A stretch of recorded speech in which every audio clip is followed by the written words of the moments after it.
Assalamualaikum warahmatullahi wabarakatuh. Bagaimana kabar kalian semua? Selalu sehat dan tetap semangat toh?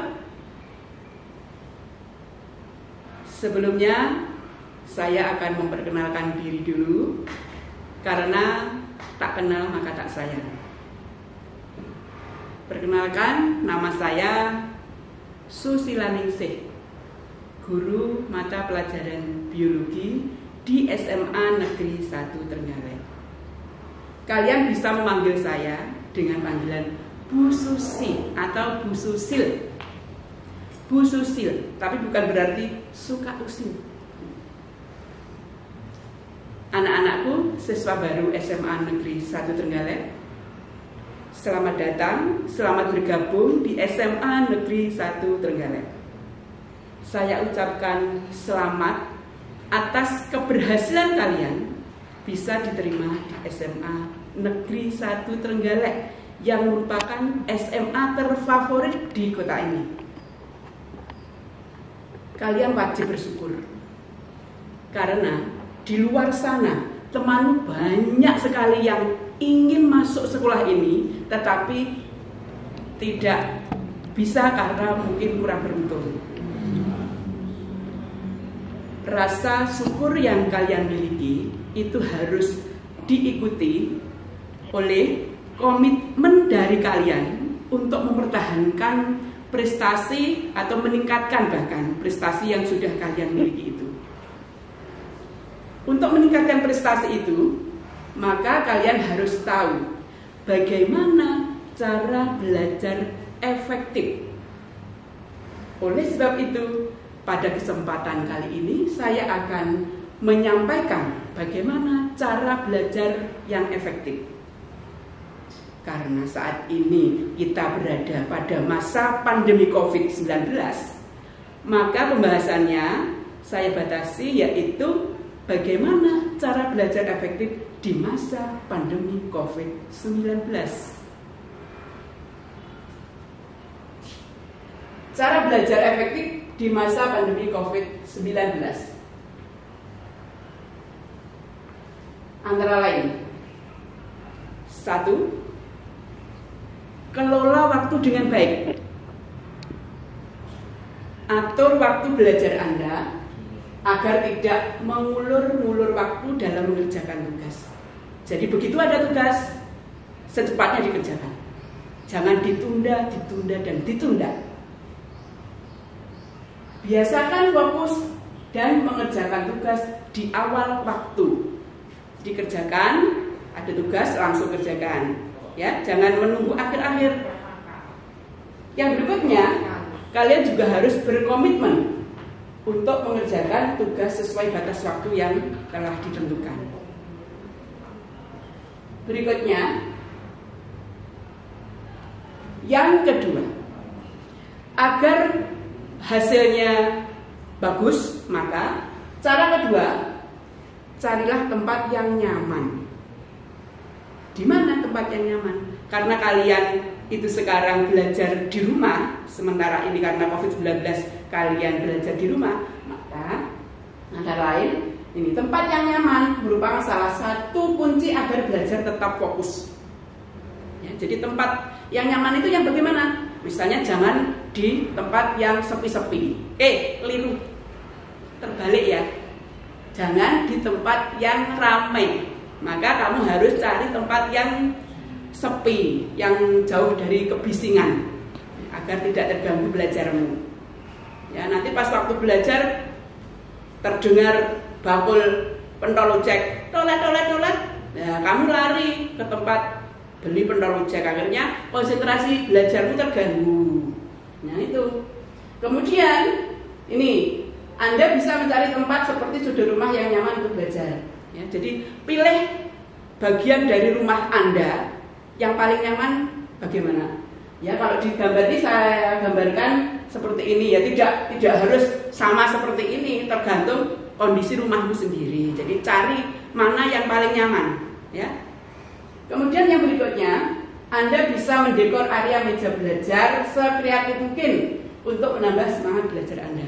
Jadi agar kamu tidak boring, tidak bosan, maka usahakan bagaimana biar kamu itu gimana ya, termotivasi untuk menuju ke tempat belajar itu. Ya, jadi dikasih apa, dikasih bunga, dikasih pokoknya yang menurut kamu bagus. Ya.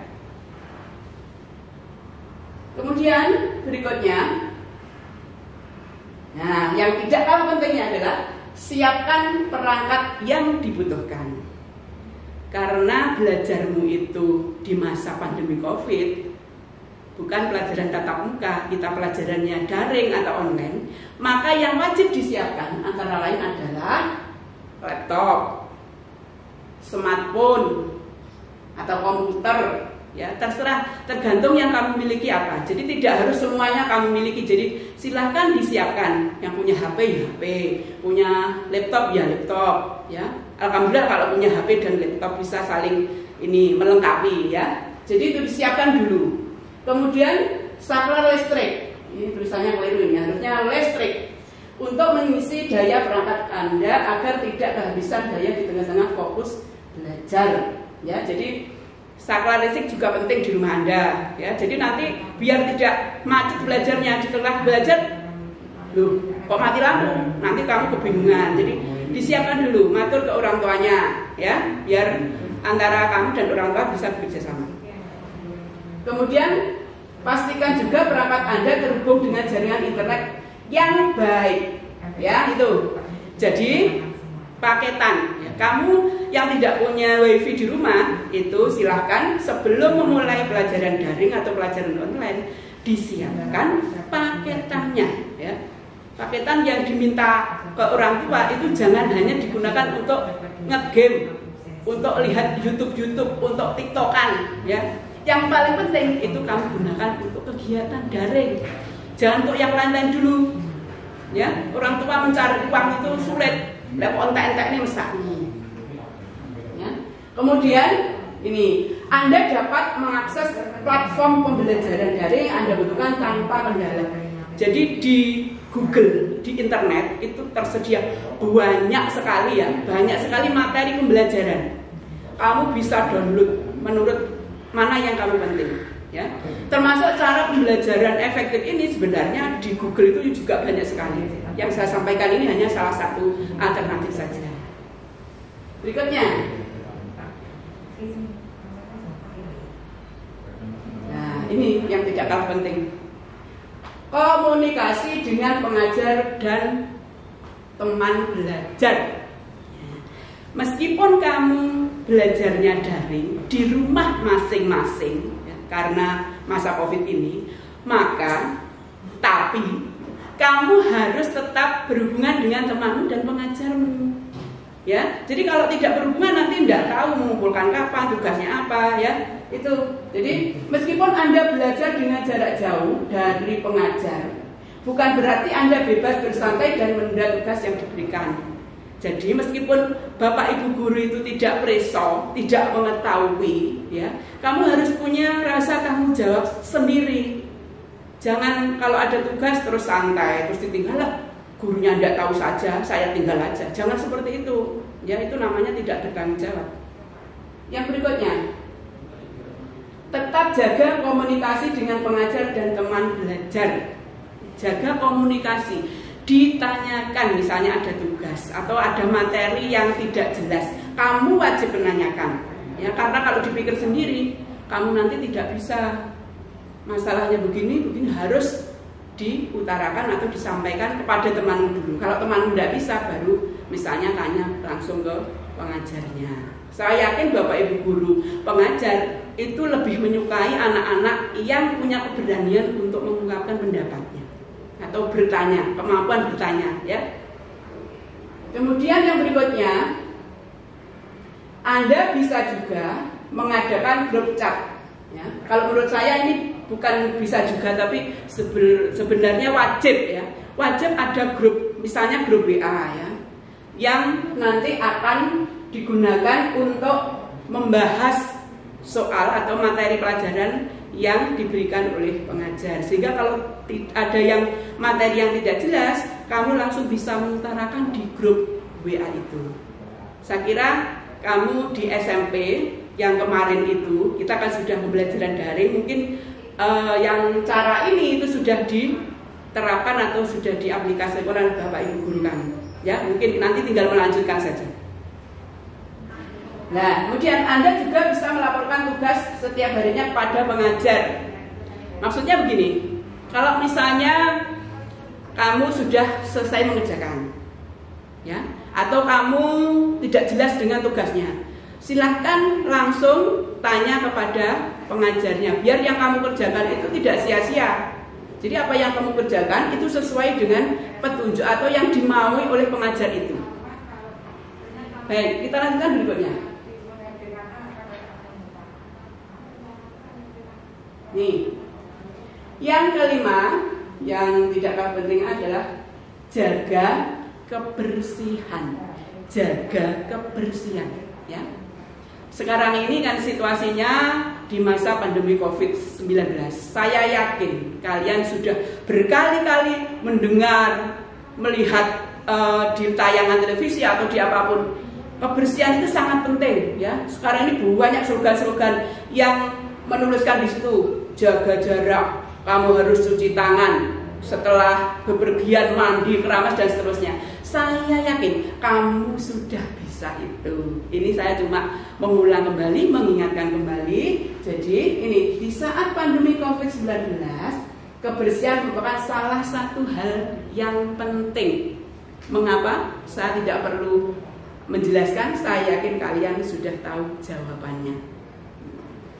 Kemudian ini, rajin mencuci tangan dengan sabun atau dengan hand sanitizer, ya. Itu sekarang sudah kamu lakukan, itu saya yakin. Kemudian tidak lupa, nah ini yang mungkin kamu lupa, ya, yang mungkin kamu lupa. Tidak lupa membersihkan perangkat belajar, ya. Perangkat belajar itu dibersihkan, baik smartphone maupun laptop, ya, secara berkala. Jadi apa yang kamu pakai, misalnya HP, misalnya laptop, itu jangan setelah memakai itu cuma ditaruh aja kemudian ditinggal. Sebaiknya secara berkala kalian harus membersihkan, ya. Dengan apa? Di petunjuk di Google banyak itu petunjuk-petunjuk membersihkan, bagaimana tutorial membersihkan, misalnya membersihkan smartphone. Bagaimana caranya di situ, nanti silahkan dilihat sendiri, ada di situ. Saya yakin itu, ya. Jadi itu yang saya sampaikan ini. Sekali lagi, ini hanya merupakan salah satu cara saja. Saya yakin kalian bisa menemukan cara kalian sendiri-sendiri, ya. Jadi kita itu kan punya manusia kan beraneka ragam, punya sifat yang berbeda-beda, lebih nyaman begini, lebih nyaman begitu. Ini tadi formula yang saya berikan kepada kalian itu hanya alternatif saja. Silahkan kalian nanti kalau misalnya pengen meningkatkan prestasi kemudian tidak cocok dengan cara yang saya sampaikan ini, silahkan kalian menyusun cara belajar efektif sendiri. Apa boleh? Ya boleh. Itu malah yang bagus karena berasal dari motivasi dalam diri kalian sendiri, ya. Jadi motivasi dalam diri kalian sendiri itu mengalahkan segalanya. Orang tua tidak ada apa-apanya, guru tidak ada apa-apanya. Jadi yang menentukan masa depan kalian utamanya adalah diri kalian sendiri. Motivasi harus berasal dari dalam, jangan dari orang lain. Kalau dari orang lain nanti kamu merasa terpaksa. Kalau merasa terpaksa hasilnya tidak bagus. Ya, itu anak-anak antara lain yang bisa saya sampaikan tadi, ya. Sudah jelas ya? Ya, sudah jelas. Terima kasih. Ya, sudah jelas ya? Ya. Semoga bermanfaat, ya. Terima kasih atas perhatiannya. Mohon maaf atas segala kekurangan. Wabillahi taufiq wal hidayah. Wassalamualaikum warahmatullahi wabarakatuh.